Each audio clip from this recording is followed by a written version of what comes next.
Hello दोस्तों, कहानी कही अनकही में आपका स्वागत है। झुंझुनू शहर में नवीन नाम का अमीर सेठ रहता था। उसके पास बहुत पैसा था। वो बहुत फैक्ट्रियों का मालिक था।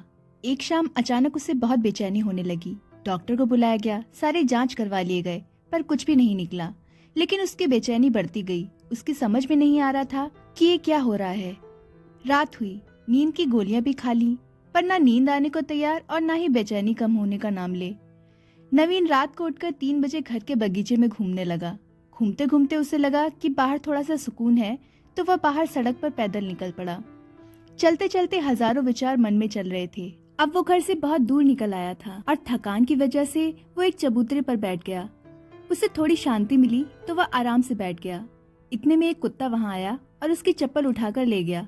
नवीन ने देखा तो वह दूसरी चप्पल उठाकर उस कुत्ते के पीछे भागा। कुत्ता पास ही बनी झुग्गी झोपड़ियों में घुस गया। सेठ भी उसके पीछे था। नवीन को करीब आता देखकर कुत्ते ने चप्पल वहीं छोड़ दी और चला गया। नवीन ने राहत की सांस ली और अपनी चप्पल पहनने लगा। इतने में उसे किसी के रोने की आवाज सुनाई दी। वह और करीब गया तो एक झोपड़ी में से आवाज आ रही थी।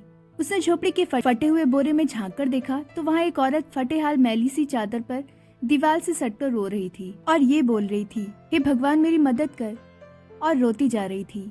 नवीन के मन में आया कि वो यहाँ से चला जाए ताकि कोई कुछ गलत ना समझ ले।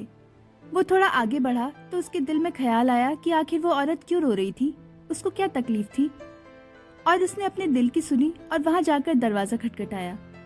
उस औरत ने दरवाजा खोला और नवीन को देखकर घबरा गई। तो नवीन ने हाथ जोड़कर कहा, तुम घबराओ मत, मुझे तो बस इतना जानना है कि तुम रो क्यों रही हो। औरत की आंखों में से आंसू टपकने लगे और उसने पास ही गोदड़ी में लिपटी हुई उसकी 7-8 साल की बच्ची की ओर इशारा किया और रोते रोते कहने लगी कि मेरी बच्ची बहुत बीमार है, उसके इलाज में बहुत खर्चा आएगा और मैं तो घरों में जाकर झाड़ू पोछा करके जैसे तैसे अपना पेट पालती हूँ, मैं कैसे इलाज कराऊं उसका।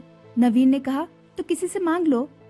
इस पर औरत बोली, मैंने सबसे मांग कर देख लिया, खर्चा बहुत है, कोई भी देने को तैयार नहीं। तो सेठ ने कहा, तो ऐसे रात को रोने से मिल जाएगा क्या।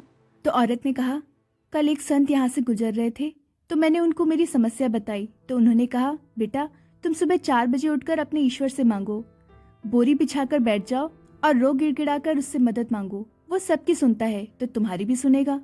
मेरे पास इसके अलावा कोई चारा नहीं था, इसलिए मैं उससे मांग रही थी। और वो बहुत जोर जोर से रोने लगी।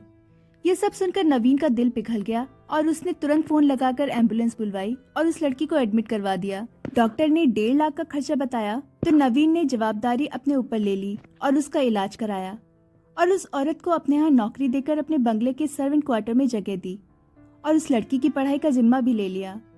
नवीन सेठ कर्म प्रधान तो था पर नास्तिक था। अब उसके मन में सैकड़ों सवाल चल रहे थे क्योंकि उसकी बेचैनी तो उस वक्त ही खत्म हो गई थी जब उसने एम्बुलेंस को बुलवाया था। वह यह सोच रहा था कि आखिर कौन सी ताकत है जो मुझे वहां तक खींच ले गई। क्या यही ईश्वर है? और यदि ये ईश्वर है तो सारा संसार आपस में धर्म जात पात के लिए क्यों लड़ रहा है? क्योंकि ना मैंने उस औरत की जात पूछी और ना ही ईश्वर ने जात पात देखी। बस ईश्वर ने तो उसका दर्द देखा और मुझे इतना घुमाकर उस तक पहुंचा दिया। अब सेठ समझ चुका था कि कर्म के साथ सेवा भी कितनी जरूरी है, क्योंकि इतना सुकून उसे जीवन में कभी भी नहीं मिला था। तो दोस्तों, मानव और प्राणी सेवा का धर्म ही असली इबादत या भक्ति है। यदि ईश्वर की कृपा या रहमत पाना चाहते हो तो इंसानियत अपना लो और समय समय पर उन सब की मदद करो जो लाचार या बेबस है, क्योंकि ईश्वर उन्हीं के आसपास रहता है।